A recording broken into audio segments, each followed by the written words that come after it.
Amén y amén. Gloria al Señor. Puede tomar su lugar, si es tan amable. Muy buenos días a todos. Muy buenos días a todas. Dios es bueno. Muy bien. Qué bueno que se dio el tiempo de venir a escuchar la palabra del Señor. Qué bueno que dejó la playa para venir al reino de los cielos. Me voy a permitir quitarme el bozal porque acabo que estamos muy lejos, que de repente me ahogo.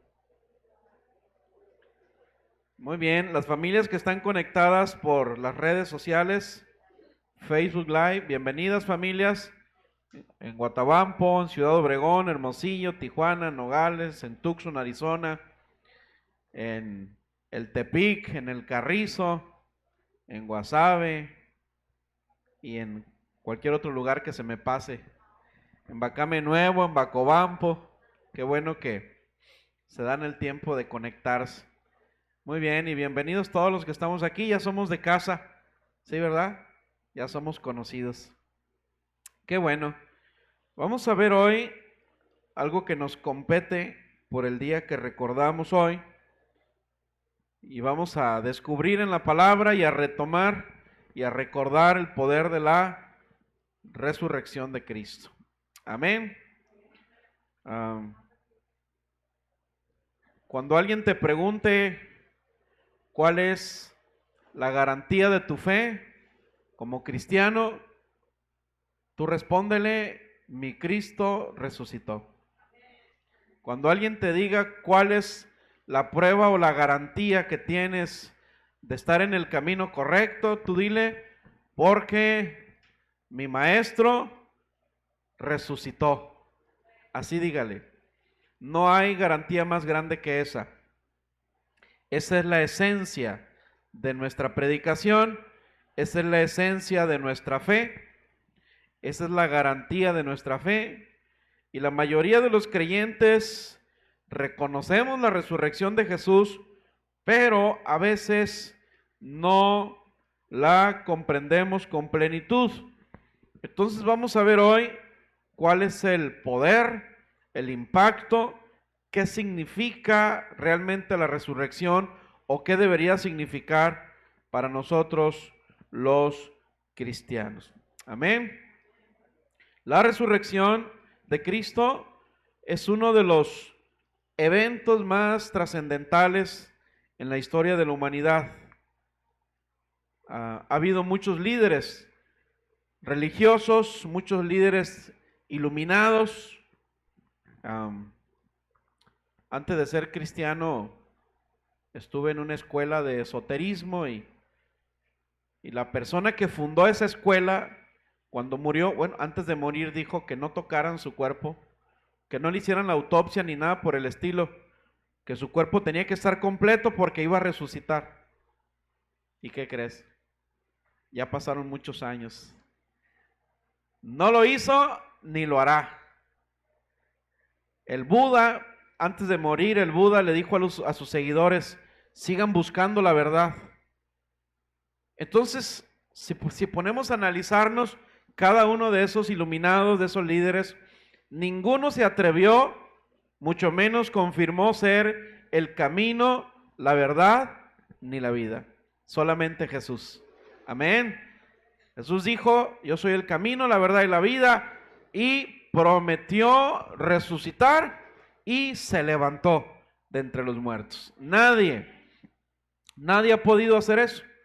Hay registros en la Biblia de, por ejemplo, en el Antiguo Testamento habían sepultado al profeta Elías, al profeta Eliseo, perdón, y cuando ahí estaba la tumba de él y llegaron con otro cadáver a sepultarlo, y los que llevaban el cadáver se les cayó sobre la tumba de Eliseo, y dice la Biblia que resucitó. El muerto que llevaban resucitó al caer sobre la tumba de Eliseo. Wow. Y hay muchos otros. En el Nuevo Testamento está, por ejemplo, cuando Jesús resucitó a Lázaro, resucitó a la hija de la viuda, resucitó a la hija de Jairo. En el Antiguo Testamento resucitó también al hijo de una mujer que él y su esposo le construyeron una recámara, una mujer sunamita.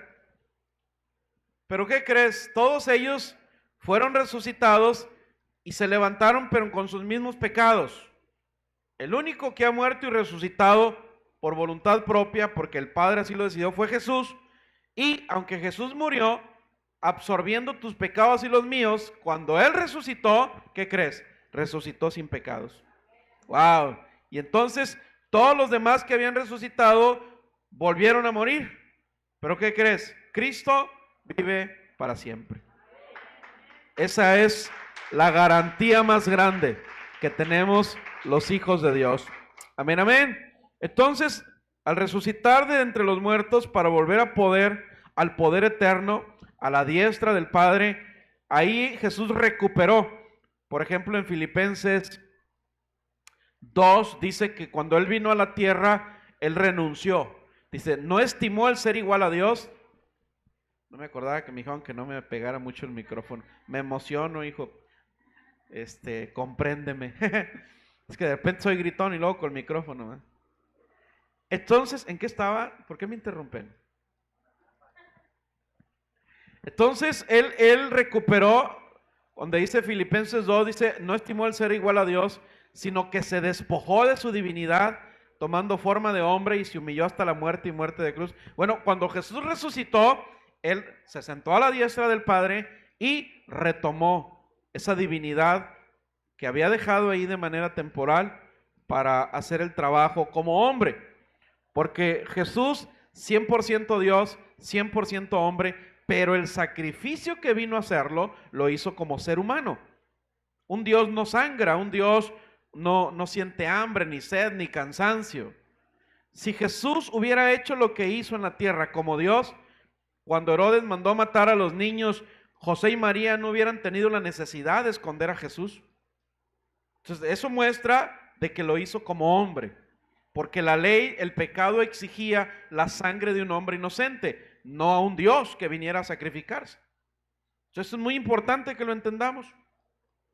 Jesús al resucitar cumplió esa parte fundamental en la vida y el futuro de la humanidad. Es decir, no había, ni hay, ni habrá otra manera de salvación para el ser humano más que en el sacrificio de Cristo, en la redención de la sangre de Cristo. No hay otra manera.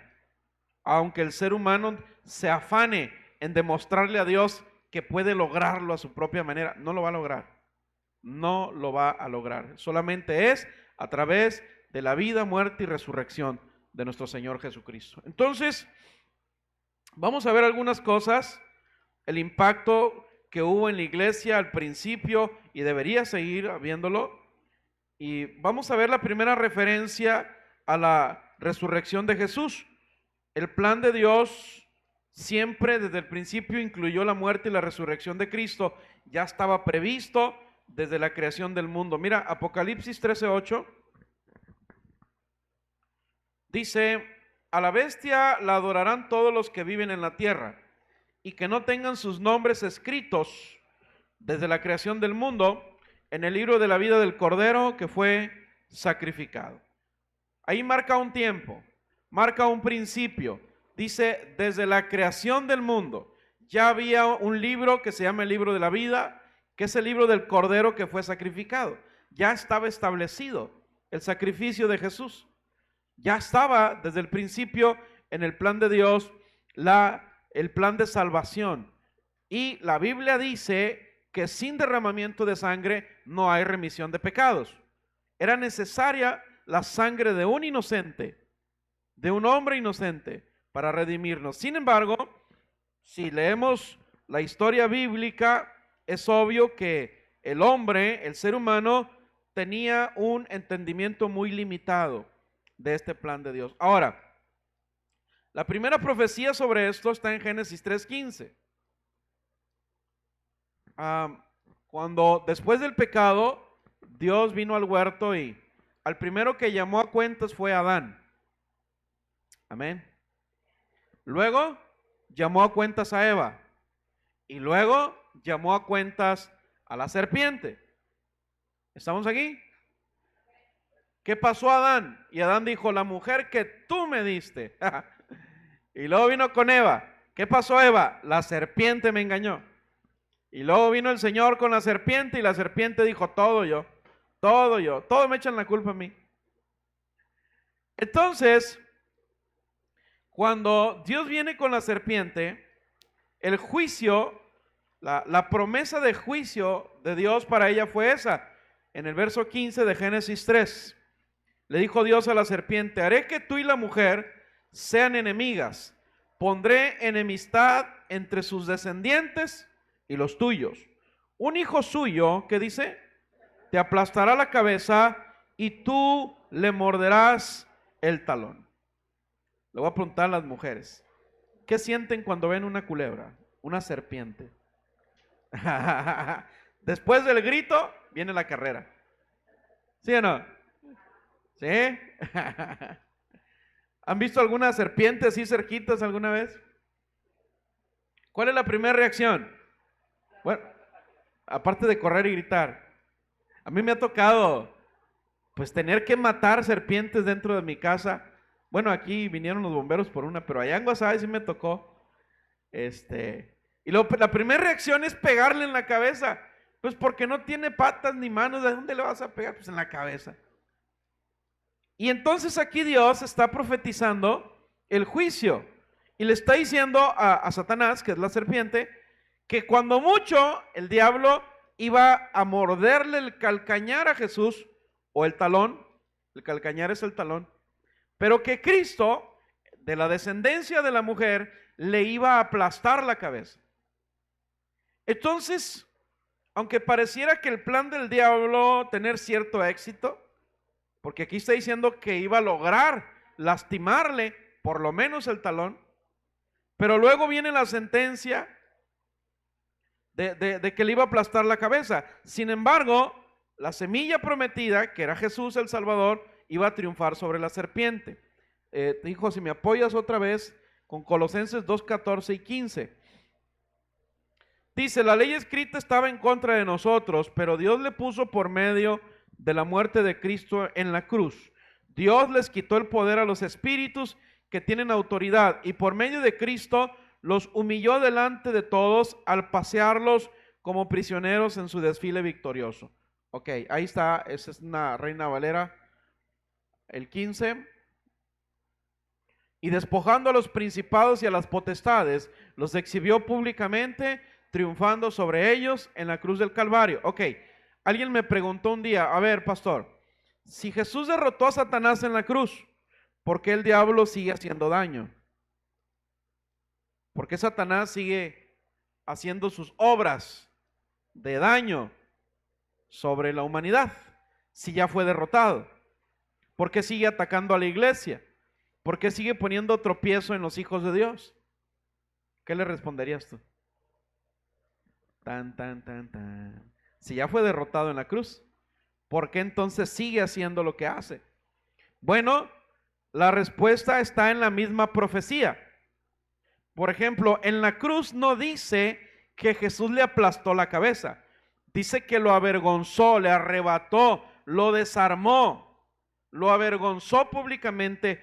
Sin embargo, hay otra escritura donde dice que el Señor va a regresar con poder a pisar la cabeza de la serpiente. Romanos 16:20. Dice, muy pronto Dios, que trae la paz, que dice, aplastará a Satanás y lo pondrá a los pies de ustedes. Que nuestro Dios Jesús, que nuestro Señor Jesús los bendiga en abundancia. Ojo, en la cruz el Señor Jesús le dio el primer uppercut a la serpiente. Ya lo noqueó. Ya el diablo anda atarantado. Ya no puede engañarnos tan fácilmente. Sin embargo, no fue ahí destruido totalmente. Dice la Biblia en Romanos que el Señor Jesús regresará con toda su gloria y con todo su poder a destruir, a aplastar a la serpiente. Wow. En su primer venida, el Señor Jesús vino como el cordero, cordero sacrificado, vino como siervo. Por eso dijo, aprendan de mí que soy manso y humilde de corazón. Primero vino a mostrarnos la manera de cómo podemos ser salvos a través de los frutos del carácter que Él mismo nos dio como ejemplo. Pero en su segunda venida, Él no va a venir como cordero.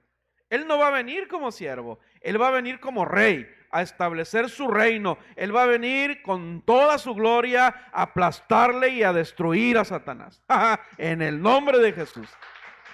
Ya no va a ser aquel corderito humilde, manso, que dejó que lo golpearan, que lo escupieran, que lo torturaran. Él ya pagó ese precio. Ahora viene a establecer su gloria en la tierra.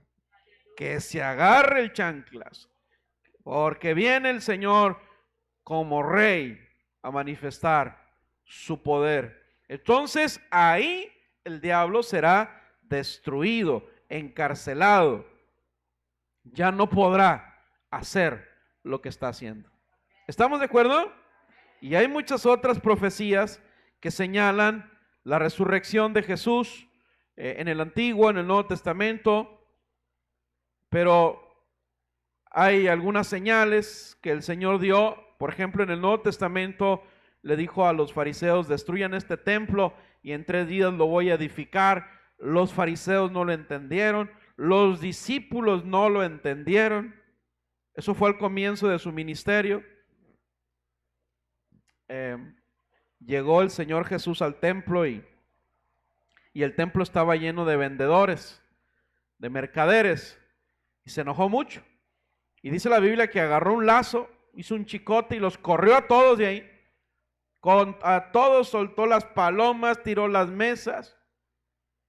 Gloria a Dios que no había teléfonos con cámara en aquel tiempo, porque no se le hubiera acabado el Señor, ¿verdad? Lo hubieran quemado en Twitter, en Instagram, en Facebook. Miren, el líder de los cristianos.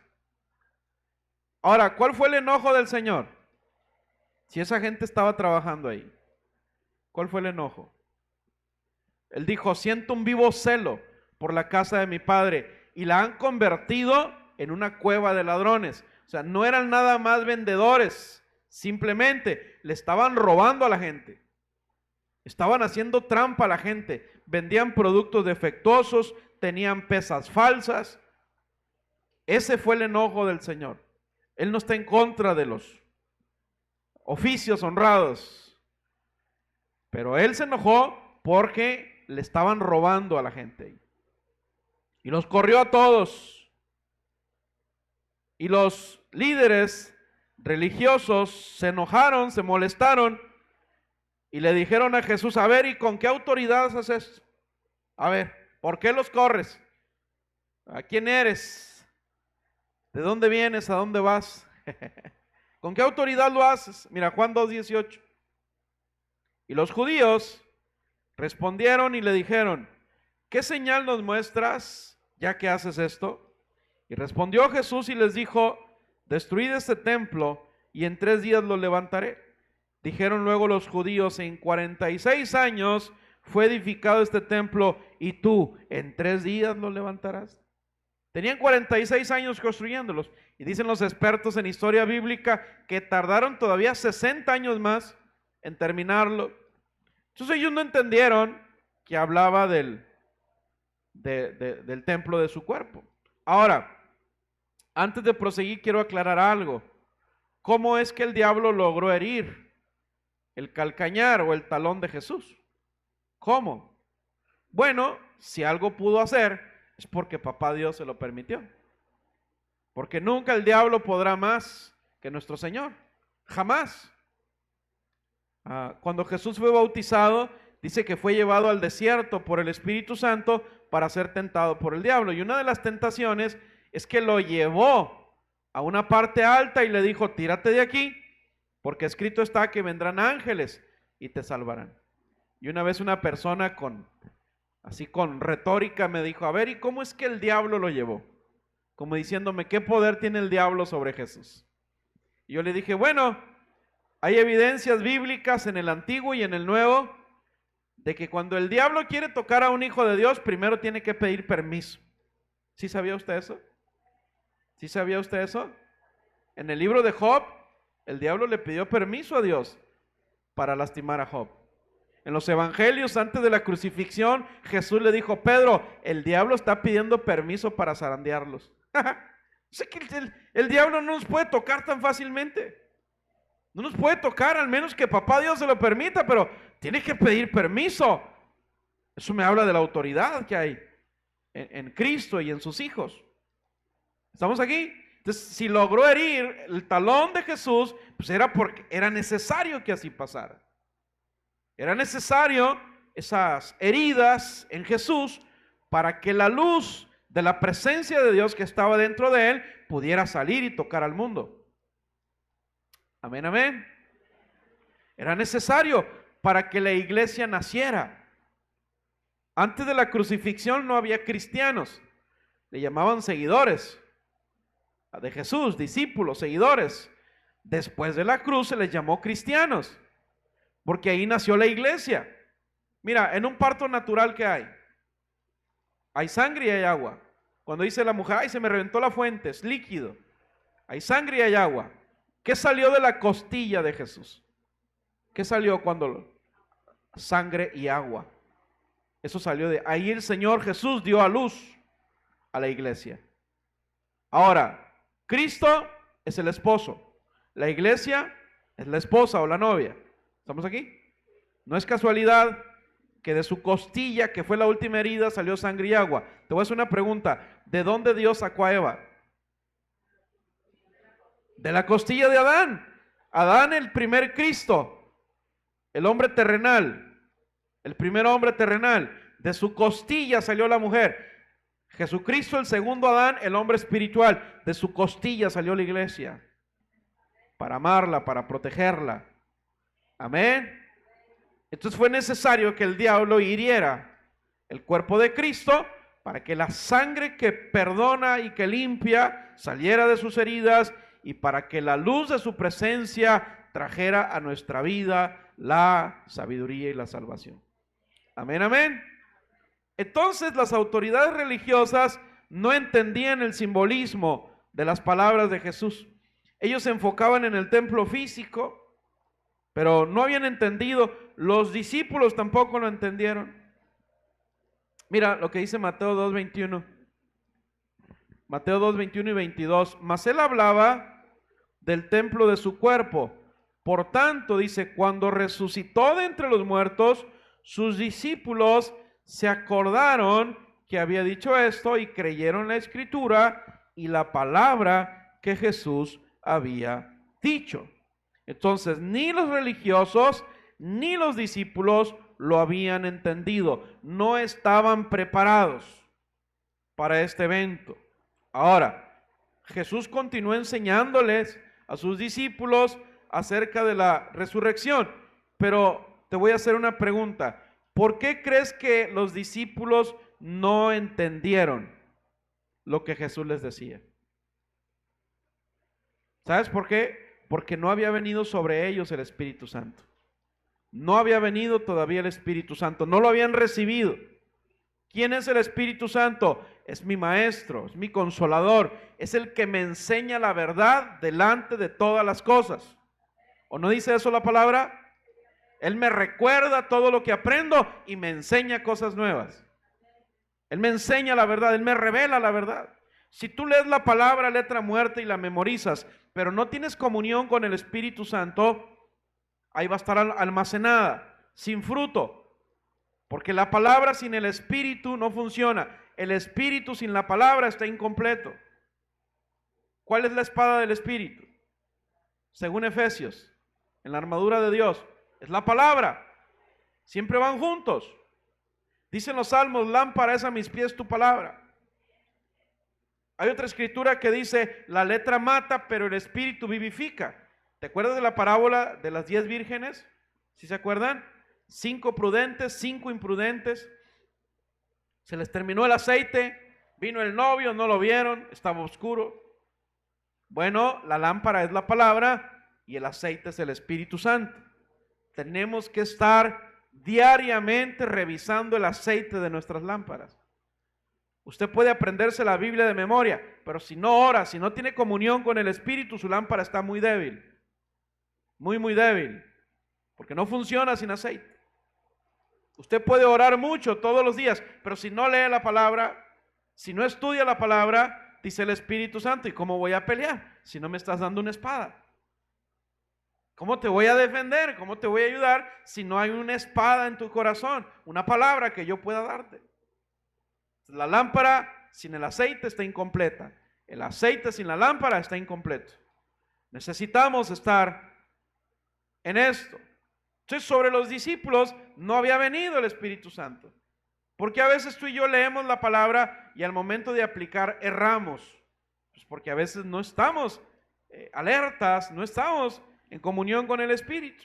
Ahora, en Marcos 8:31 dice: y comenzó a enseñarles que le era necesario al Hijo del Hombre padecer mucho. ¿Y qué más?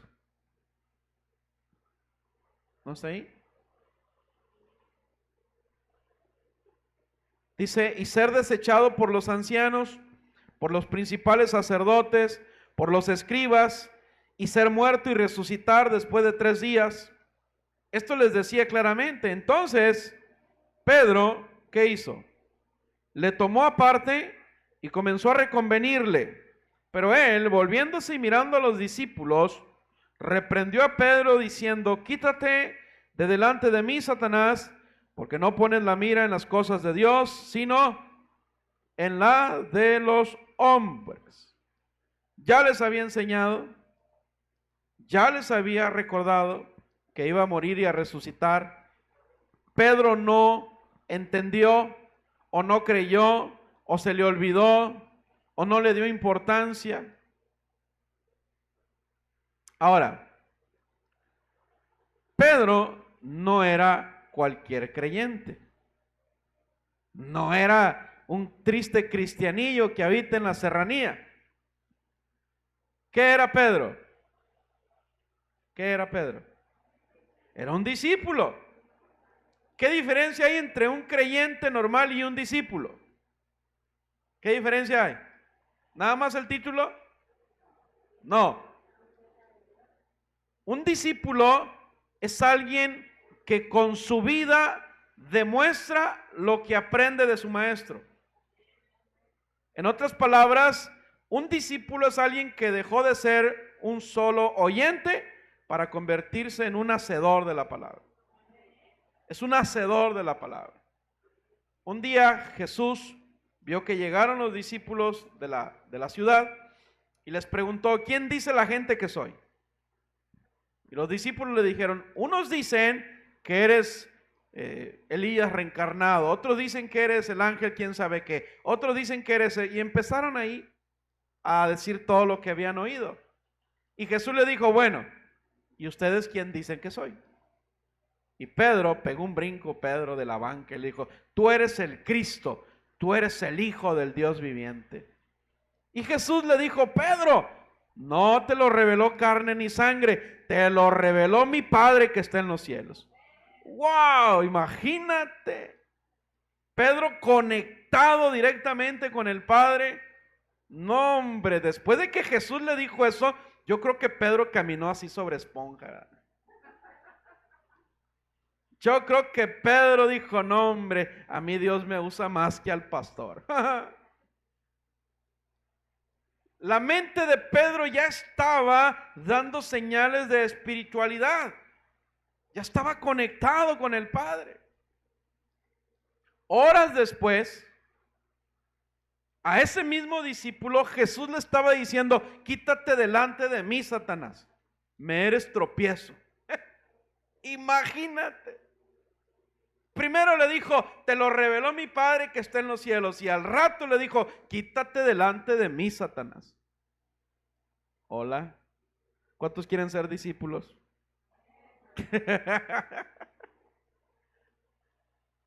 Entonces Pedro tenía un problema. Era cristiano, era discípulo, pero Pedro, el problema de él, dice al final, es que no ponía su mirada en las cosas de Dios, sino en la de los hombres. Estaba demasiado enfocado en las circunstancias terrenales. Pedro estaba más preocupado por qué iba a decir la gente si Jesús moría, qué iba a hacer de la iglesia, qué iba a hacer de los seguidores. Pedro se desenfocó de los planes celestiales. Es como hoy en día. ¿Qué es lo más terrible de esta epidemia? Hay familias que han muerto completas por causa de este virus. Completas. Pero ¿sabes qué es lo más terrible de esta epidemia? Que la gente muera sin conocer a Cristo. Esa sí es una tragedia. Que la gente muera sin recibir la salvación de Cristo en vida. Por eso es que hay una urgencia, iglesia, hay una urgencia. No te quedes callado. No te quedes callado. No es la manera en que morimos. Todos vamos a morir de alguna manera. Todo en su tiempo, Dios lo dirá. Pero lo triste y lo trágico es que mucha gente está muriendo sin conocer la salvación de Cristo. Y ya después de muerto ya no hay nada que hacer. Ya no hay nada que hacer. Ahí está el ejemplo de aquellos dos hombres. Un hombre que era muy rico, todos los días hacía banquetes, pero no quería nada con Dios. Todos los días hacía banquetes, hacía fiesta, y lo que le sobraba lo tiraba y se lo comía un mendigo llamado Lázaro, un vagabundo enfermo de llagas. Los perros tenían más misericordia de él que la gente. Y se comía Lázaro las migajas que le sobraban al otro hombre. ¿Y qué crees? Un día murió Lázaro y también murió el otro hombre. Y llegaron a un lugar en el cielo llamado el seno de Abraham. Y en el mismo lugar, Lázaro estaba en una parte alta junto con Abraham. Y el otro hombre estaba en una parte baja, sufriendo sed y sufriendo calor. Y el hombre le dijo a Abraham: Padre Abraham, dile a Lázaro que moje su mano con agua a su dedo y me dé de beber, estoy sufriendo. Y Abraham le dijo: tú en vida tuviste todo lo que quisiste tener. Y este hombre Lázaro no tuvo nada, ahora le toca a él disfrutar. Y para los que están pensando que Dios no quiere a los ricos, sí, Dios nos ama. Dios nos ama. Dios no condenó a ese hombre por ser rico. No, lo que pasa es que no quiso nada con Dios. Amaba más sus riquezas que a Dios. La condenación no viene porque seamos ricos, Dios nos ama. Mira pues, no han creído. Declárese que es rico. Declárese. No, ese hombre no quiso nada con Dios, por eso estaba sufriendo. Y entonces ese hombre le dijo a Abraham, ya que se dio cuenta que ni Lázaro podía bajar, ni él podía subir, esto me habla que ya muertos ya no hay ni ir ni venir, todo está, dice Eclesiastés capítulo 9, un muerto ya nada sabe, el que vive sabe que ha de morir, pero el que murió ya nada sabe, ni participa de nada de lo que se hace debajo de este sol. Ya no se puede andar yendo y viniendo. Y cuando el hombre se dio cuenta de eso, le dijo, bueno, entonces dile a Lázaro, mándalo que resucite, porque tengo 5 hermanos peores que yo. Imagínate, eran 6 angelitos.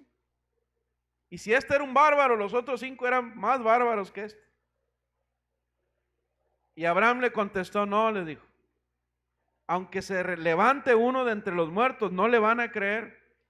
Allá tienen a los profetas y tienen las escrituras, que les crean a ellos.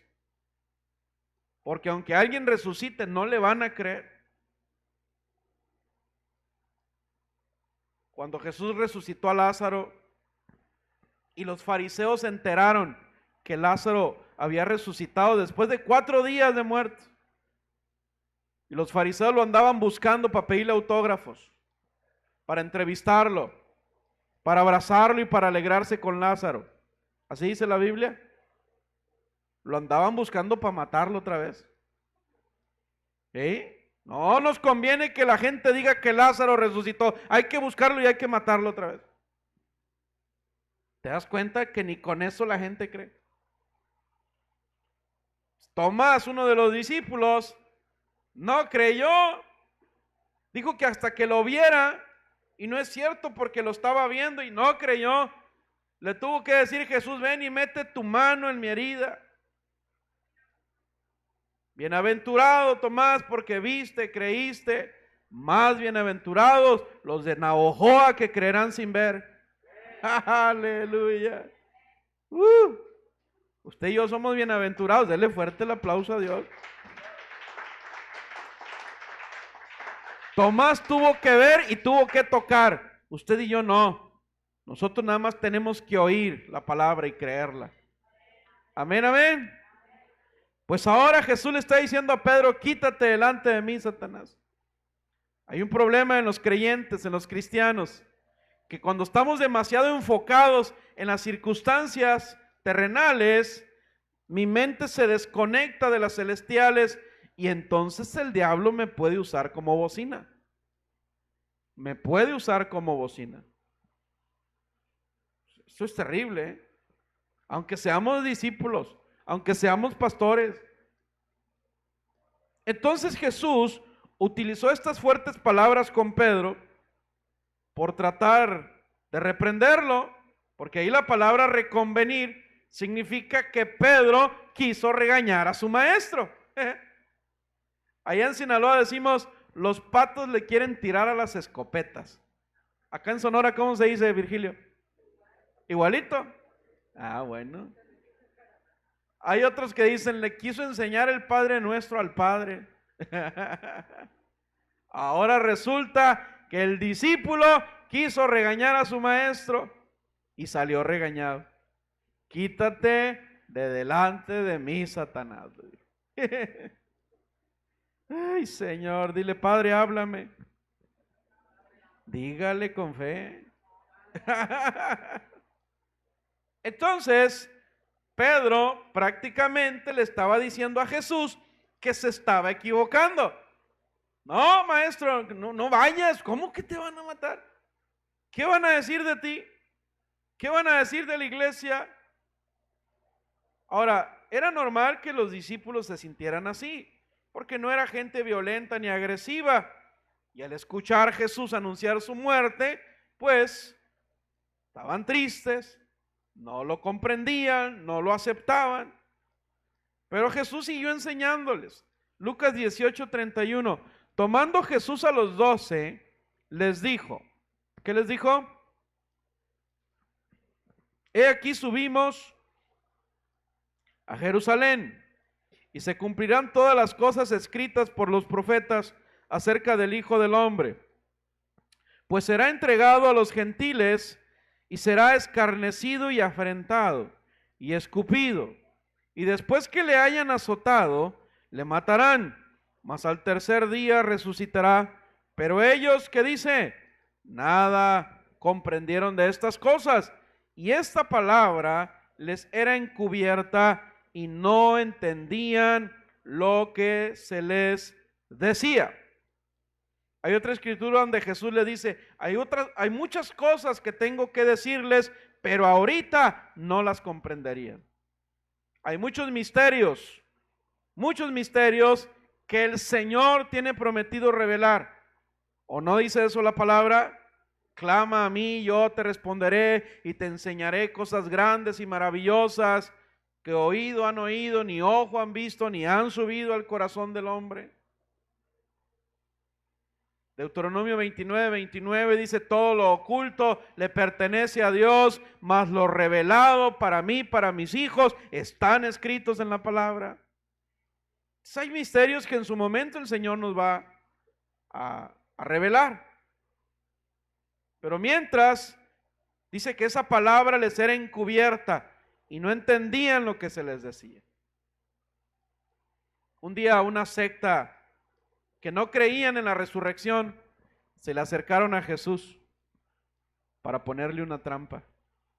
Y le dijeron: Jesús, una mujer se casó con un hombre y el hombre murió y no tuvo hijos. Y Moisés dijo que la mujer tenía derecho a casarse con el otro hermano soltero para darle hijos al que murió. Sí, le dijo Jesús. Ok, pues se casó con el segundo y el segundo también murió y no tuvo hijos. Y había otro soltero y también se casó con él. Total que la angelita se casó con 5 hermanos y a los 5 los cafeció. De ahí salió la película de la viuda negra. Y la pregunta es, en el día de la resurrección, ¿quién de los 5 será su marido? Dijeron: aquí lo arrinconamos a este judío. Aquí arrinconamos a este maestro. Y les dijo Jesús: ay, angelitos, angelitos. ¿Qué mollera tan dura tienen? Eso no es problema para mi papá Dios. Ya todo está resuelto. En el día de la resurrección seremos como los ángeles. Ya no habrá necesidad de darnos en casamiento. Eso no es problema para papá. El verdadero problema, les dijo, es que ustedes ignoran el poder que hay en las Escrituras. Ese sí es un problema. San Ramón, ponles un tapón. Nomás por preguntones, ¿verdad? El problema es que ustedes son unos verdaderos ignorantes, para no decirles más feos. En la mañana sí dije, ¿verdad? Porque no estábamos grabando, ahorita no puedo decir. La ignorancia, ese sí es un problema. Dice la Biblia, la gente se pierde por falta de conocimiento, por falta de profecía. Ahora, el otro asunto es que todas las predicciones de Jesús se cumplieron durante todos esos días. Había predecido en el Antiguo Testamento que lo iban a arrestar, que lo iban a entregar, a las autoridades, que lo iban a torturar y a crucificar. Y dijeron los fariseos: nomás falta que este se levante. Ya se murió Jesús, ahora nada más falta que se levante. Y les entró un miedo. Les entró un miedo porque dijo: todo se está cumpliendo. ¿Y sabes qué hicieron? Mandaron sellar la piedra de la puerta de la tumba y pusieron 2 guardias ahí, para que no se nos pele el muerto. Capaz que le salen alas. ¿Quién dijo miedo? Tenía el miedo que se levantara. Entonces, en la mayoría de los casos, cuando un líder muere, pues el movimiento se debilita, ¿no? Hablando humanamente hablando. Pero la vida seguiría como si nada hubiera pasado. Pero en aquel tiempo los líderes religiosos comprendían que había algo por hacer para poder sentirse tranquilos. Porque ellos sabían que de todas las enseñanzas de Jesús, la que planteaba más peligro para ellos era la resurrección. Y dijeron: hay que asegurarnos. Si de milagro no lo amarraron ahí en la tumba. No había soldadores, si no le hubieran hablado a Fernando para que soldara la puerta ahí. Que no se nos salga. Tenían miedo que se cumpliera esa profecía. Porque si él resucitaba, o si los discípulos se robaban el cuerpo y convencían a la gente que Jesús resucitó, ya nada los iba a poder detener. Nada los iba a poder detener. Mateo 27 dice: entonces ellos fueron y aseguraron el sepulcro, sellando la piedra, y ¿qué dice? Y poniendo la guardia. Este es otro ejemplo de la increíble sabiduría del poder tan grande de Dios que todo lo sabe. La intención de los líderes religiosos era asegurarse que nadie se robara el cuerpo de Jesús y que después dijeran que había resucitado. Pero ¿qué crees? Dios usó todo eso en contra de ellos mismos. En contra de ellos mismos. ¿Sabes por qué? Porque los judíos no quisieron que los 2 guardias fueran romanos, los que cuidaran la tumba. No quisieron. Ellos lo escogieron a los guardias. Porque los romanos, acá entre nos, tenían fama de que les gustaban los sobornos y con una lana soltaban prenda. Entonces, si ponemos a 2 romanos, capaz que los cristianos van y le ofrecen una lana para que les entregue el cuerpo. Entonces, no pongas, vamos a poner 2 soldados de los nuestros. Pues, con mayor razón, Dios les tapó la boca ahí.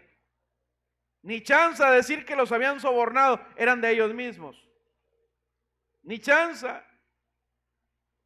Algunos hubieran reclamado que los discípulos habían sobornado a los guardias romanos, pero como eran guardias de ellos, ¿cómo iban a negar? Así es que cuando el Señor se levantó y salió, ni cuenta se dieron. La tumba estaba sellada, los guardias eran de ellos mismos, fariseos, y el Señor se marchó de la tumba de manera legítima, y todos los esfuerzos de los religiosos para probar lo que ellos querían probar fueron refutados con sus mismas acciones. El Señor les tapó la boca.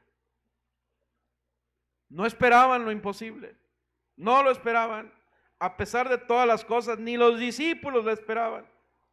En Lucas 24:1 dice: el primer día de la semana, muy de mañana, vinieron al sepulcro, trayendo las especias aromáticas que habían preparado, y algunas otras mujeres con ellas, y hallaron removida la piedra del sepulcro, y entrando, no hallaron el cuerpo del Señor Jesús. Y aconteció que estando ellas perplejas por esto, he aquí se pararon junto a ellas 2 varones con vestiduras resplandecientes, eran 2 ángeles. Y como tuvieron temor y bajaron el rostro a la tierra, les dijeron: ¿por qué buscan entre los muertos al que vive? No está aquí, sino que ha resucitado. Acuérdense de lo que les habló cuando aún estaban en Galilea, diciendo: es necesario que el Hijo del Hombre sea entregado en manos de hombres pecadores y que sea crucificado y resucite al tercer día. Entonces ellas se acordaron de sus palabras. Wow. El primer día de la semana. ¿Cuál es el primer día de la semana? El domingo. Por eso los cristianos nos reunimos los domingos. Porque no celebramos a un Cristo muerto, celebramos a un Cristo vivo, a un Cristo resucitado. El domingo, denle fuerte el aplauso, el domingo es el día de la victoria de la resurrección. Amén. Por eso difícilmente usted va a ver a un buen cristiano, difícilmente va a traer un crucifijo ahí. Usamos cruces como adorno, pero son cruces vacías. ¿Sabes por qué? Porque una cruz vacía nos recuerda a un Cristo vivo, mientras que una cruz llena nos recuerda a un Cristo muerto. Pero nosotros, nuestro Maestro, se levantó y vive para siempre. Y una cruz vacía todos los días le anuncia al diablo que el que murió en la cruz ahora vive. Hay una cruz vacía, hay una tumba vacía y muchos corazones llenos de su presencia. ¡Ja, ja! Dele fuerte el aplauso al Rey. ¡Wow! ¿Qué le dijeron los ángeles? ¿Por qué buscas al que vive entre los muertos? Cristo no está muerto. No está muerto, Él vive. Amén. Eso es importantísimo. Todos los demás que resucitaron se levantaron con sus pecados y volvieron a morir, pero Cristo se levantó glorificado. Y Él está aquí hoy con nosotros. Amén. Él es el festejado, su victoria. Usted puede leer el resto de la historia y se va a gozar, pero cuenta ahí que 40 días más se le apareció a los discípulos, primero a los que iban a Emaús, que lo invitaron a cenar, luego a Tomás ahí en el cuarto, luego a 500 personas más. Fue y rescató a Pedro, ya resucitado Jesús, fue y buscó a Pedro. Pedro andaba pescando, ya había renunciado. Dijo Pedro: ya no quiero ser pastor, ya no quiero ser cristiano, le fallé a mi maestro, lo negué 3 veces. Y lo único que le quedó a Pedro fue ir a agarrar las redes y se puso a pescar otra vez.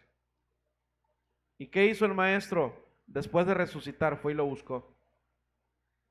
Cada que fallamos, el Señor nos busca. Y 3 veces le dijo: Pedro, ¿me amas? Apacienta mis ovejas. Pedro, ¿me amas? Apacienta mis ovejas. 3 veces le preguntó si lo amaba, porque fueron 3 veces las que lo negó. ¿Amas al Señor? Apacienta sus ovejas. ¿Amas al Señor? Apacienta sus ovejas. Y hubiera buscado a Judas también, pero Judas se desesperó, se quitó la vida. Judas confundió los pies de Cristo con un árbol y ahí fue y se colgó.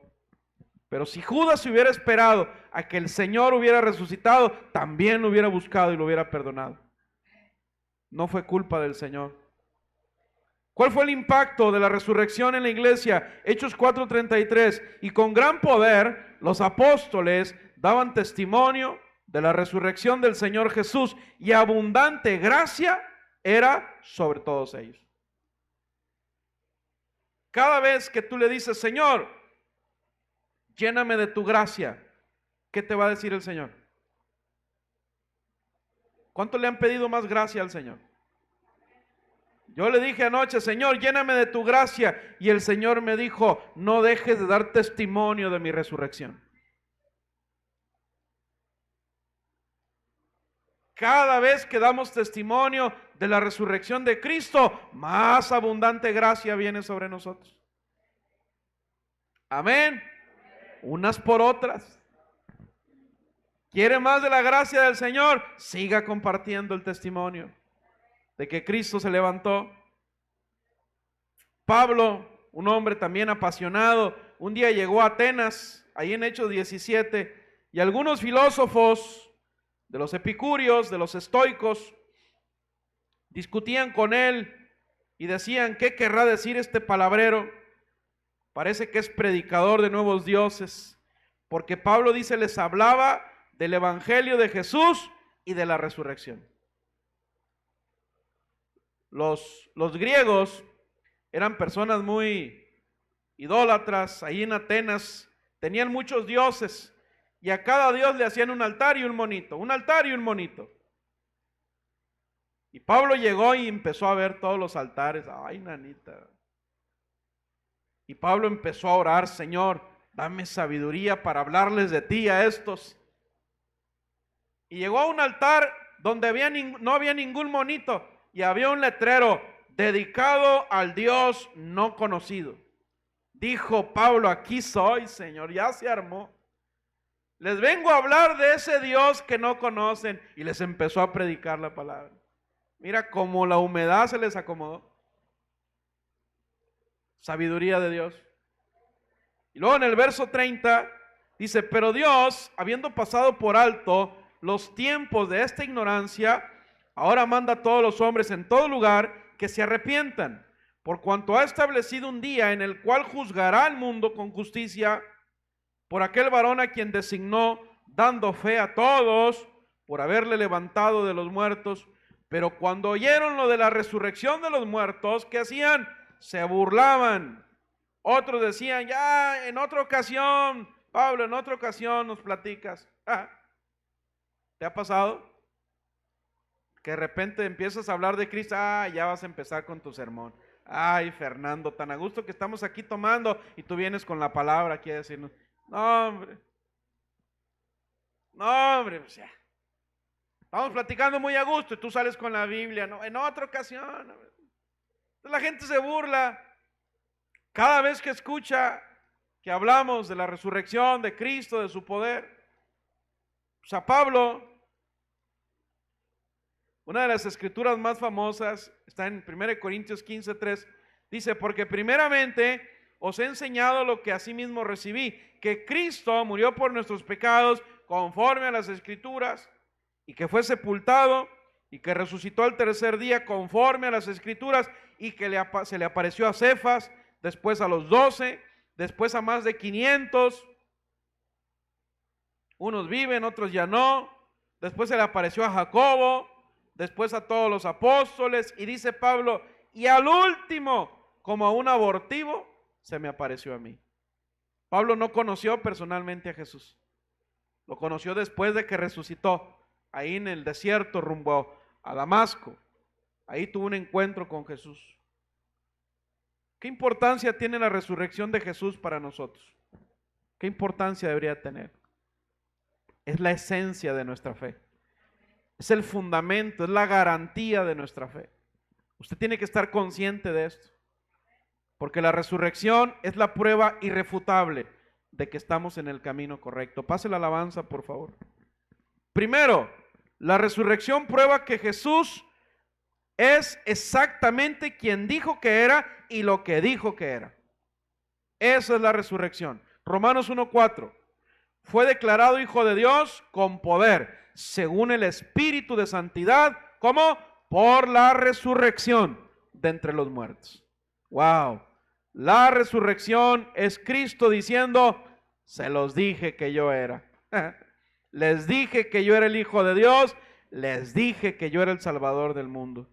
Número 2, la resurrección prueba la supremacía de las enseñanzas de Jesús. Efesios 2:20. Ustedes los creyentes son esa casa construida sobre una base sólida, formada por los apóstoles y profetas, siendo Cristo mismo, ¿qué dice? La piedra más importante de la construcción. Todo el edificio se mantiene unido debido a Él, quien hace que crezca y se convierta en un templo santo para el Señor. Aleluya. Gloria al Señor. Número 3, la resurrección prueba que la pena por nuestros pecados ha sido totalmente pagada. Amén. Así es que ya no hay necesidad de más sacrificio. Ya no. Dios se cansó de tanto sacrificio. Dijo, ya no. Voy a enviar a mi Hijo como el único y más grande y suficiente, para que no exista duda de que soy yo, dice el Señor. Número 4, la resurrección garantiza que Dios nos va a levantar de la muerte a la vida eterna. Primera Tesalónica 4:16. El Señor mismo vendrá de los cielos. En este momento, dice, dará su orden con voz de mando de arcángel, sonará la trompeta de Dios, y los que hayan muerto en Cristo resucitarán primero. La gente te va a preguntar, ¿eres cristiano? Sí. ¿Y en qué eres mejor que yo? Tú dile, no soy mejor que tú, pero tengo ventaja.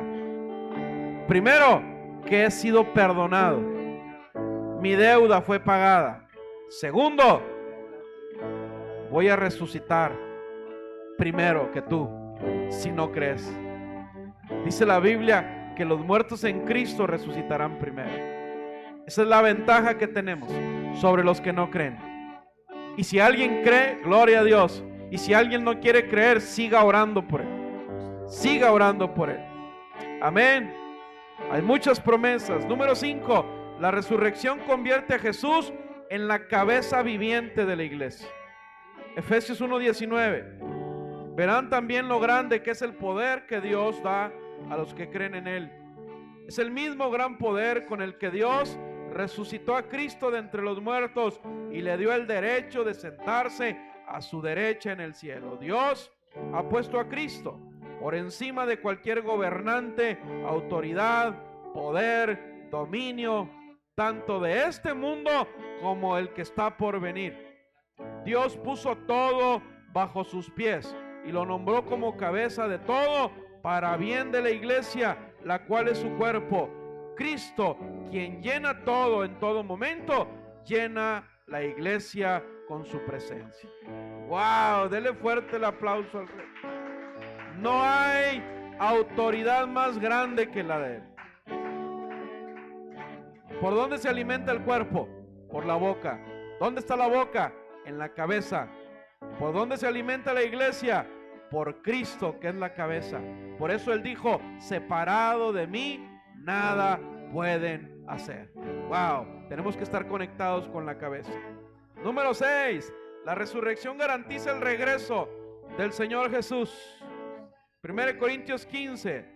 Si no hay resurrección, entonces Cristo tampoco ha resucitado. Si Cristo no ha sido resucitado, entonces nuestro mensaje no tiene caso, ni su fe tampoco. Amén. Jesus was born, died, rose again, he will return. Él va a regresar. Eso es para los que no entienden español. Va a regresar. Si Él nació, si Él murió, si Él resucitó, entonces va a volver.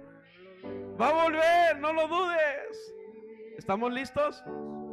¿Qué tal si Cristo viene hoy? ¿Está listo? Se acabaron los amenes. Tócanos a todos, Señor.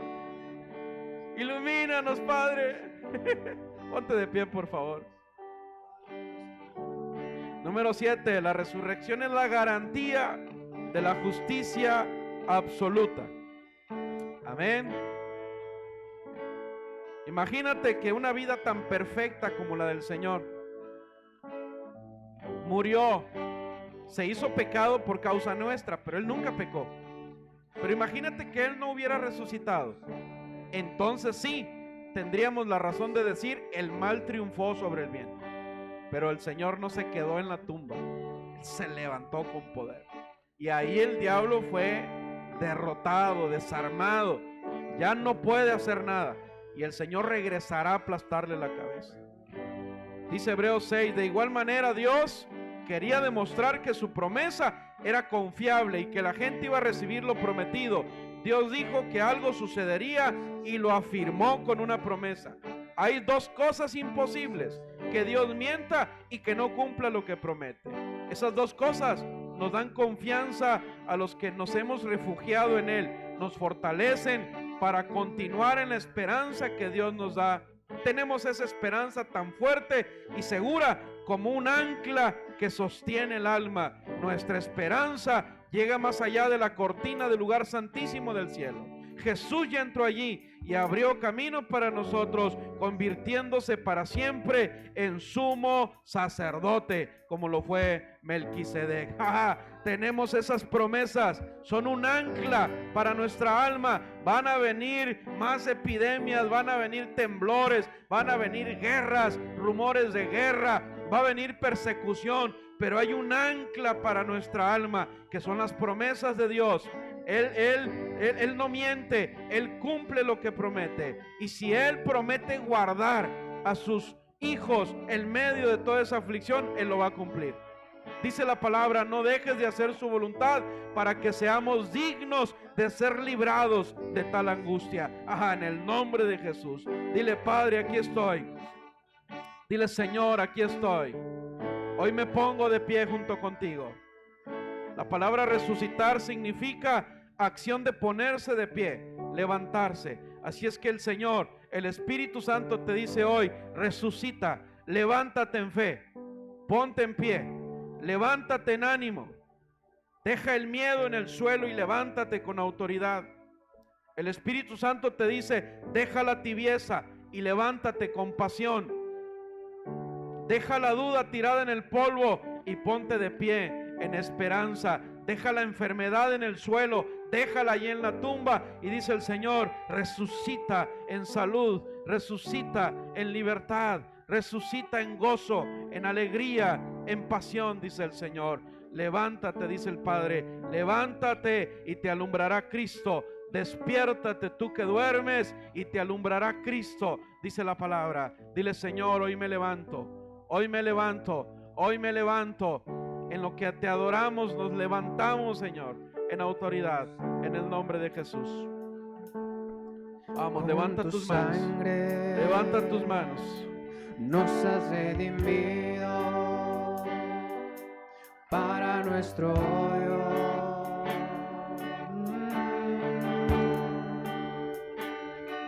De todo linaje, pueblo, lengua y nación. El Señor nos has hecho reyes y sacerdotes para nuestro Dios. Y el Señor reinaremos. y reinaremos sobre la tierra. Gloria al Cordero de Dios, exaltación